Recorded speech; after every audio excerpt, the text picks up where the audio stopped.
সেবাশ্রয় ক্যাম্পে দুর্নীতির অভিযোগে এবার সরব হলেন দক্ষিণ চব্বিশ পরগনা নার্সিংহোম ওনার্স অ্যাসোসিয়েশনের সভাপতি জাহির ইসলামও।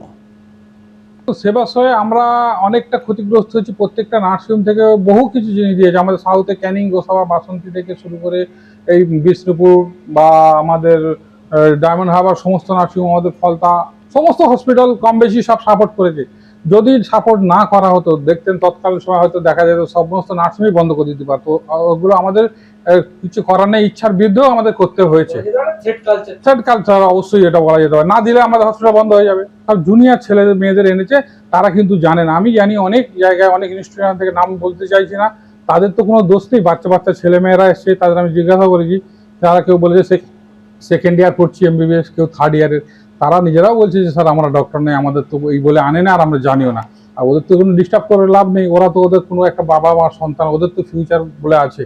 আর ওরা কিছু জানেও না, ওদের কোনো ডাক্তার বলে নিয়ে আসাও হয় না, ওদের পেশেন্ট দেখতে হবে সেটাও জানে না। তো যে কোনো জিনিসের হওয়া ভালো, তদন্ত করছেন সেটা আমি স্যালুট জানাই। কারণ হচ্ছে ফেক জিনিসটা বা মিথ্যা জিনিস যেটা করিয়েছে, কেউ বা কারা করিয়েছে, আজকে যদি দিনে বলেন আপনারা যে এই চিকিৎসাটা ভুল হয়েছে, বাচ্চা বাচ্চার ছেলে মেয়েদের এনেছে, তারা কি জানে, তাদের কি দোষ? আদৌ তো তারা তো ডক্টর নয়, তাদের এনে কাজ করানো হয়েছে বাই প্রেসারে, ভয়েতে অনেকে এসছে। এবং সে চিকিৎসা কেন্দ্রে এসে সে কি ওষুধ দিয়েছে, একটা জুনিয়র ছেলে, জুনিয়র ডাক্তার, সে কি করে জানবে যে এই ওষুধটা দেওয়া হয়েছে বা এই ওষুধটা কিসের ওষুধ? সে ওই সম্পর্কে কিন্তু ওয়াকিবহাল না, কারণ তারা পরিপূর্ণ ডক্টর নয়।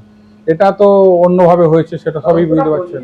তদন্ত দরকার আছে, তদন্ত করুক। যারা সত্যিকারের, যাদের ইনস্ট্রাকশনে যারা করিয়েছে এই ফেকবাজি কাজ, তাদের উপযুক্ত শাস্তি হওয়া দরকার।